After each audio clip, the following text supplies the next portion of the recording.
guys, I'm gonna sit you guys down right there while I put this shoe away. A job interview because I'm looking for another job right now. I swear I can't make this shit up. Like, okay, my dog's biting on. Oh, I was gonna put socks on because I'm not gonna wear this whole outfit for today. My face looks like weird. I'm wearing makeup. All right, my dog was chewing on my shoe. Anyway,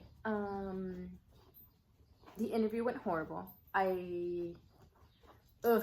So you know how they say that like there's people that go into like horrible ass interviews? This was a literal horrible ass interview. Hey, could you fucking calm down? I'm gonna sum it up in a sentence. He literally fucking asked me if I had a boyfriend.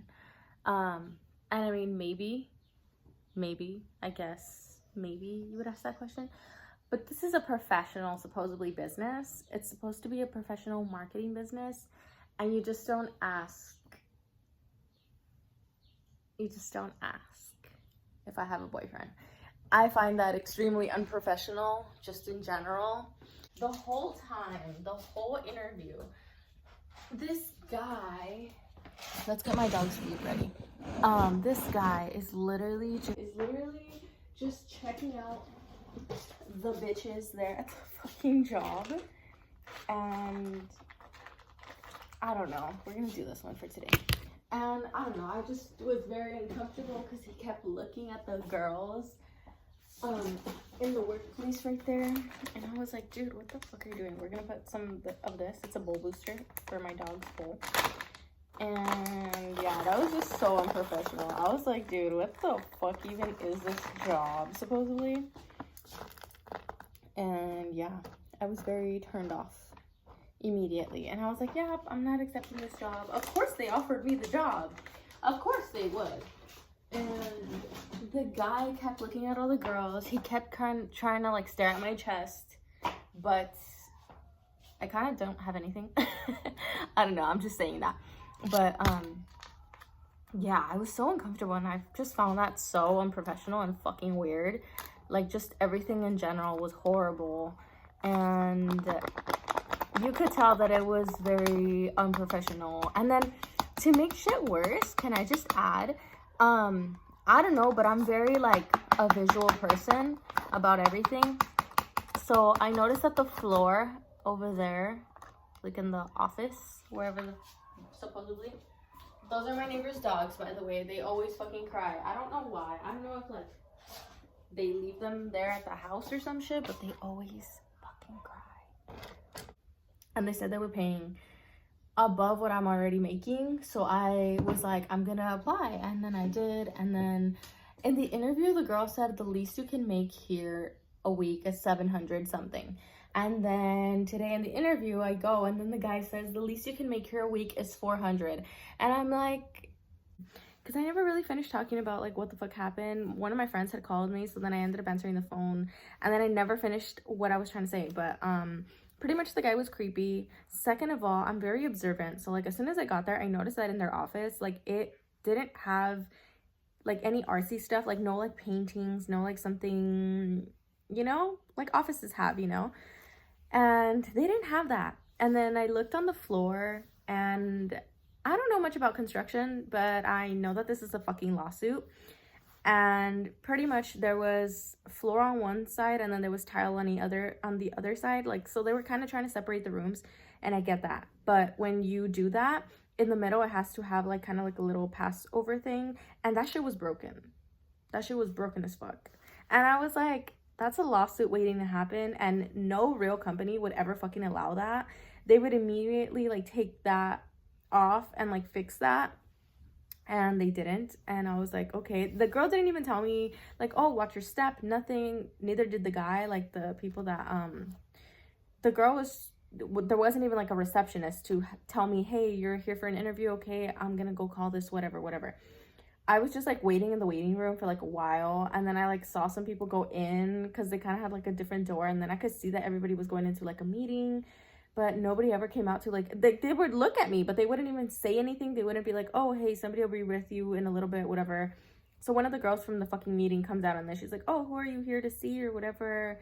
and I was like, oh, I'm here for an interview with so and so, and then they're like, okay, I'm gonna go get her because it's supposed to be a girl, and then supposedly they go get her, then it turns out to fucking be a guy. They're like, oh, she's not here today, so we're gonna have you do the interview with a guy, like some dude, whatever.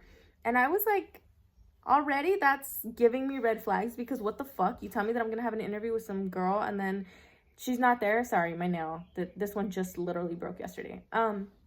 But yeah, and I was like, dude, you were having me with some guy now instead of with some girl, and that completely changes things for me because I was prepared to talk with a girl. And then I was like, okay, whatever, like, I'll still do it. And then I go and I talk to the guy, and like I said, he just kept checking out the fucking bitches behind me, because pretty much it's an office this way, and he's on that side, I'm on this side, and then behind me is the door, and then the room that we were in, it was all glass, but he kept fucking looking at the bitches behind me, and I noticed because he kept looking at, like, behind me, right? Like, you could tell he wasn't really focused on me. The way that I just did that, that's literally what he kept doing. He kept going like this, like, behind me, not actually looking at me. And I kept feeling uncomfortable, and I was like, okay, that's weird. He did it once, he did it twice, and then I kept noticing, like, a pattern, and I was like, okay, that's fucking weird. What the fuck is he looking at? So after a little while, like, I started to kind of move to the side like this, and then I kind of, like, looked in my peripheral vision, and I see there's a bitch walking by, and I'm like, oh, that's what you're fucking staring at, the fucking bitches behind me. And I was like, okay, I get it now. And then, so we keep talking, whatever, and he starts, like, asking me personal questions, like, where I live, and then he's like, oh, that's off this one, right? And then he's like, yeah, I used to fucking work over there, whatever, and I was just like, okay. And then he literally asked me if I had a boyfriend, and I was like, no, like, just in the interview, I was just like, no, just because I thought that was so fucking weird. And then he starts telling me, yeah, because those can take up a lot of time, you know? And then he's like, well, that's good. That's really good that you don't have a boyfriend. Who in their fucking right mind says that shit? Of course, he gave me a call back within the day. And then the next day, he also gave me another call back. And then the day right after that, he also gave me another call back. And he fucking texted me. And I didn't fucking respond. I blocked him after that. I was like, what the fuck? Like, do you not click? It's not clicking in your head that I don't fucking want to work with you guys. Like, that was so fucking unprofessional as shit. And I was just like, no. But yeah, that's pretty much all I wanted to say. But if you see anything like that online, if you, like, get any, like, weird feelings, you should definitely over the phone ask about the job, because that was another thing. The Zoom interview that I did before this, because they did do a Zoom interview before this, that they just kept saying, oh, what I don't want to talk too much about the job, I don't want to say too much, you know. The way that they made it seem is that they were singling people out, like, they were kind of taking out the people that didn't actually need to be there, they didn't actually want. And I noticed that the more experienced people, like, and then she also had experience in marketing, like, literally experience in marketing, which is what you would need for this marketing job, supposedly. But yeah, they didn't get her. That was the biggest red flag out of all the red flags for me. And yeah, that's kind of all I have to say. But beware.